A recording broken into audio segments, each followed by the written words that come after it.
So before I dive into talking about honorifics and community, I'm already anticipating that some people will take the critiquing aspects of my commentary as proof and evidence that, look, Ash was manipulated into coming to Reno, and they fed Ash this fantasy dream life, and the reality was really different, and blah blah. I don't even know. People are really invested in this manipulation narrative that I don't agree with or resonate with at all. In answering that ahead of my commentary, I want to say, one, I am the one who reached out to Jess and have been following Joe and Jes for quite a bit, had been dating Joe for 4-5 months or whatever it was. And I reached out to Jess because I was excited to meet them, just virtually even, and I really wanted to be a part of what they were building, what Jess was building, what Joe was building, because it was all of the things that I had been dreaming of and wanting and talking about and analyzing when it came to community building, and just their values and principles lined up with mine. And I just thought we'd really get along, which we do. It's like living with my besties. It's not like it. It's I'm living with my besties.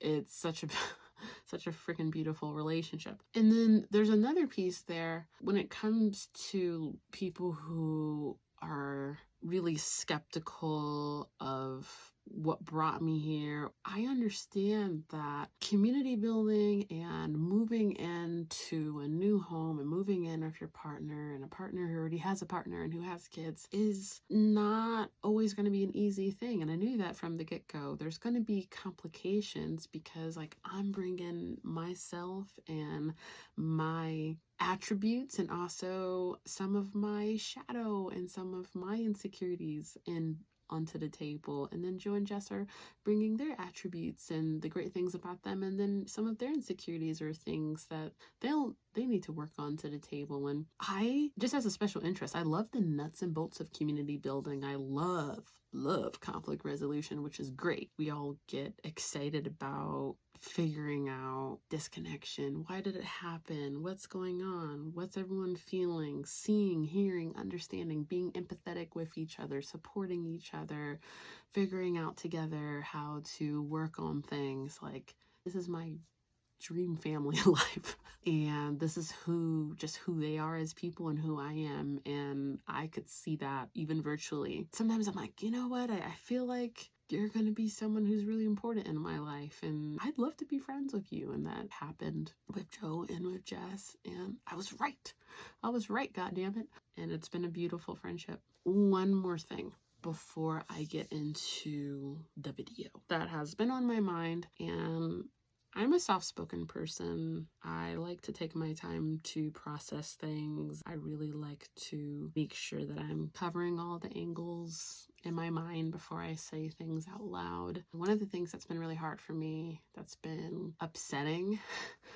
at times, as much as I think I understand where people are coming from, but it's been really upsetting how people have been slamming Joe and Jes left and right and assuming that I am not a fully autonomous person with agency. And to me, some people seem to be assuming that there's this kind of manipulative control that was enacted on me, that pulled me from my home and brought me to this situation where I'm being taken advantage of in like some kind of modern day mammy slavery situation. And to that I say, I appreciate your concern, but a lot of those comments feel more enslaving than anything. I feel used at times like I'm a chess piece in people's fight for non-hierarchy, or for, I don't know, whatever they're fighting for, whatever they're advocating for. I'm not saying that I'm not advocating for some of those things, but sometimes the way that I'm being used in the comment section, like my name and my choices, it just doesn't feel good. like I read comments that almost infantilize me. People seem to think that because I'm Black, marginalized, and oppressed, that I can't think for myself, or that I am liable to being duped by any loving person that comes around and offers me a job and a home and friendship. And yeah, I don't like it. Joe, Jes, the kids, Reno is home for me. And I think I felt that long before I got here, long before I even reached out to Jes in this kind of weird spiritual way. So I don't like how people are using really negatively judgmental words for my family. Yeah, I wanted to just get that out the way before doing the rest of the video. If I'm critiquing anything, I'm more so critiquing these things like in a general sense, and also as someone who loves community building, as someone who loves language and is a bit of a word nerd. I like talking about these things and thinking through how we can communicate and how we can build communities in ways that honor and respect and lift up every individual, which is one of the things that Joe and Jes and I really connect on, is we're all on the same page there. I really value everyone's voice, and I really love reading the comments, whether they are people who agree with me or not. Actually, I really like I like reading the comments from people who don't agree with me, or who don't agree with Joe and Jes, or who have a different perspective or a different angle. Love that. Learn so much from it. But also, please keep in mind, if you can, not to tell you what to do, but I would encourage you to keep in mind that you are only ever getting a few minutes at a time, like just one little snippet of our lives, a little snippet of me and my thoughts. And it would be good to not assume the story based on a picture, or based on 2 minutes, or based on this video even. There's often more to the story, and sometimes I don't have time to share it. Sometimes it's just not the place to share certain things for me or for Joe or for Jes, and other times I just don't want to have to write a novel or make a movie length video to explain every single possible angle and perspective and every thought that I had. It would just be pretty exhausting to do. So saying, just want to encourage us all to, in our own ways, whatever that means for you, to please be kind and to stay curious. Maybe curious before judging, but also you are all valid, and all of your emotions and feelings and thoughts are valid. Yeah, it does make me really sad when some of y'all beat up on my family, beat up on Joe and Jes, and just assume wrongness, assume malintent, assume a lacking of foresight on their end, or a lacking of evaluation and assessment of the situation, or a lacking of protection. Once again, I appreciate the concern, but I really wish y'all knew them, like in person, like outside of social media and maybe these little sound bites and snippets, because when it comes to, try not to cry, when it comes to two people who are the most loving, caring, considerate, sensitive, generous, tender, they're it. They really are it. Yeah, in a way. On to the video. When it comes to honorifics, Mama, Ash, Papa, Brian, Uncle, Auntie, these types of titles, which I love, by the way. I love using honorifics. I get all warm and fuzzy when I use them, when the kids use them for me, when I hear like friends using them. And I'm not just talking about Joe and Jes, like I've seen this and experienced this in other families and other communities. And something that's interesting for me is the use of honorifics, especially when the mainstream semiology of them is loaded with a different connotation. So let's talk about what I mean by that. I think that for many cultures, not all, especially my own, if I'm hearing the word mama, uncle, auntie, I'm assuming a certain type of connection and a certain type of responsibility that comes with those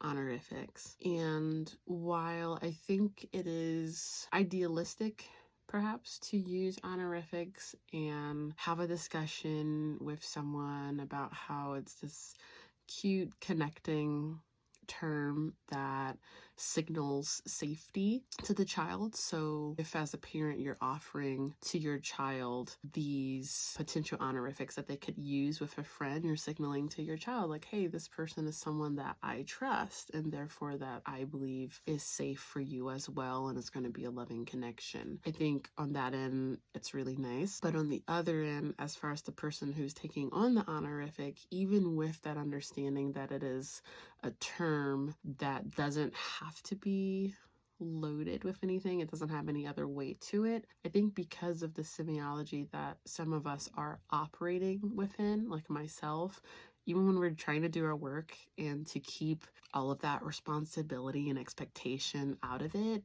it can creep in a way, and there can be, or at least I can speak for myself now, guilt and pressure, like internal pressure and guilt when I'm not operating fully to like whatever standard that I have for who Mama Ash is and needs to be, which Joe and Jes are very, very careful about not putting pressure on me to do XYZ. They don't even have any expectation of what XYZ would be. They actually encourage me and push me all the time to step back, to pause, to reflect, to check in with myself. They check in with me a lot, and I'll just freaking plow past their like check-ins in a way that I had to realize that there's a lot of responsibility on me to be honest about my energy levels, about my capacity and my bandwidth, and not just honest, but to be aware. Like, first of all, to be aware, right? Joe and Jes can do their part with like initiating check-ins and asking me like how I'm doing, and they do more than that. They'll actually anticipate a lot, like what could be issues or what could be draining or what could maybe feel like too much responsibility. Not a day goes by where Jes isn't like reminding me like, I don't expect you to do that, or I've got that, you don't have to do that. And when it comes to the kids or when it comes to like house stuff, I like doing a lot of this stuff. So like oftentimes I'll be like, I know you don't expect me to do it. I like doing these things, but it is good. Like Jes reminds me all the time to check in with myself. They help me to take autonomous time where otherwise I would just be going.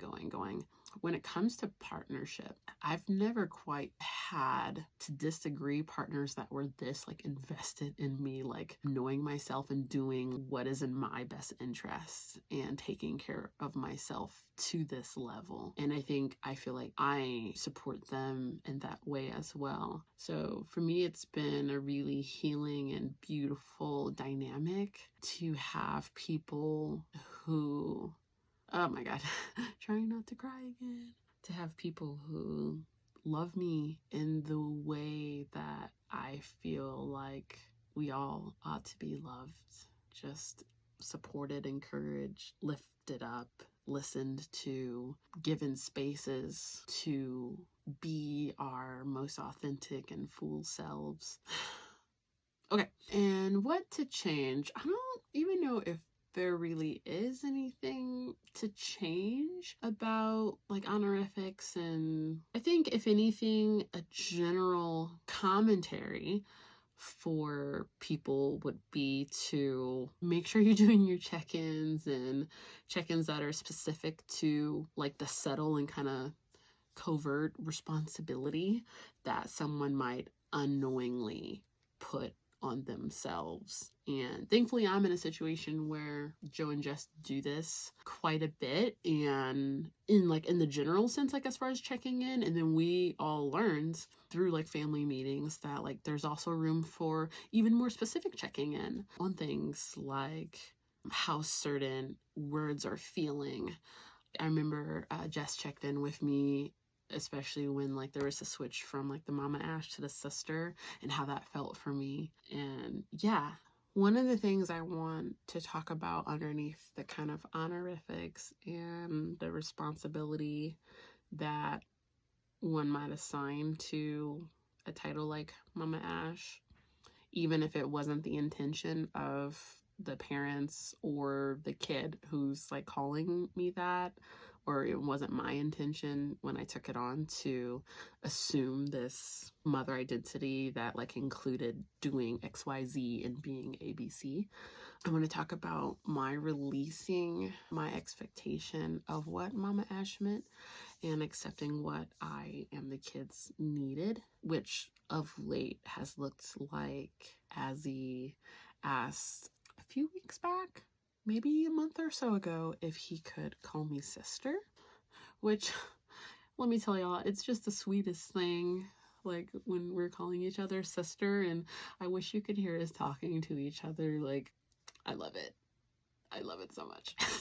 And this was totally something that he came up with. He might have seen me interacting with Jess, and Jess and I call each other sister. And I think that for him, there's something special about that. So he asked if he could call me sister, and then also if I could call him sister.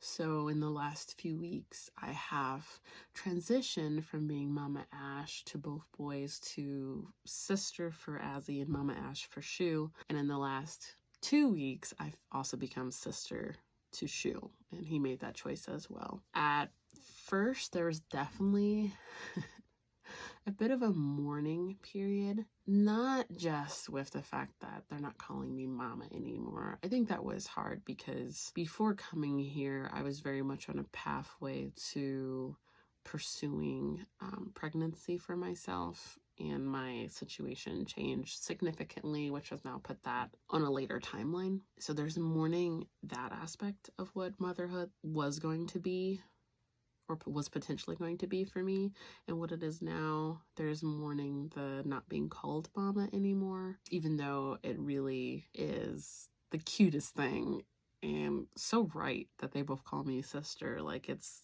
so special for all of us. And there's also this piece where when I came here, I stepped in like 150% into this motherhood role that I gave myself, by the way.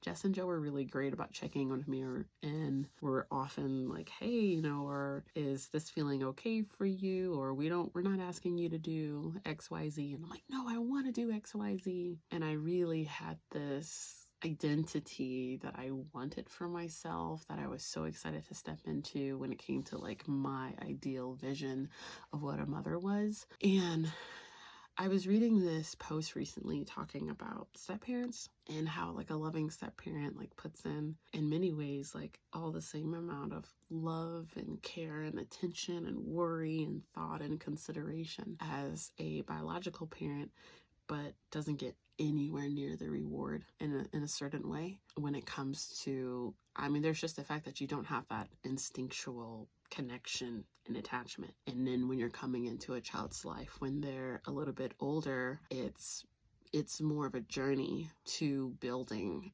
whatever that attachment is going to look like and whatever that connection is going to look like. And there is a lot of, for me, releasing expectation around that process and whatever the end is, like letting go of an end goal and letting my relationship with the kids be whatever it will be naturally. And I think that was all really tough. I think it's hard sometimes. I know it's not great being a default parent in a lot of ways, but sometimes it's hard, like not being the default in most situations, or not like really wanting to help out and really wanting to being really attuned to their needs and their emotions, but then it taking time for them to build that trust with me, security with me, attachment with me, and knowing that no matter how much I put in, it probably will never look like what I had imagined for myself with motherhood. And I'm not saying that as a step parent or as a foster parent or as an adoptive parent, you can't reach some pinnacle of attachment and connection, or I'm not saying that you can't become a default parent, but in a lot of ways, like they already have that. So I am extra, and that's so great, right? Extra love, extra goodness. But then there's also this sadness too that comes up where it's not that I feel like I'm disposable or replaceable, because I think I'm not replaceable in that sense, but in a certain way, everything would be fine and really good for them still if I wasn't here. Of course, yes, would there be like a mourning period, but they have loving, caring, attentive, conscious, gentle parenting parents in their life already. And then they have this community of allo parents and friends and family who have been there for them. And I'm not that. And that's okay. And I think being okay with what I'm not, and also being okay that this is different than what I had imagined, and being okay with my own grief has been a really big lesson for me. And also just being excited about leaning into what this dynamic is and letting it be what it needs to be for me, for the kids, and celebrating that has been wonderful as well. And just realizing that I can hold all of these things at once. I can hold excitement and happiness and alignment and resonance and sadness and disappointment, and I can hold all of these things at once, and I can have all of these emotions at once, and that's okay.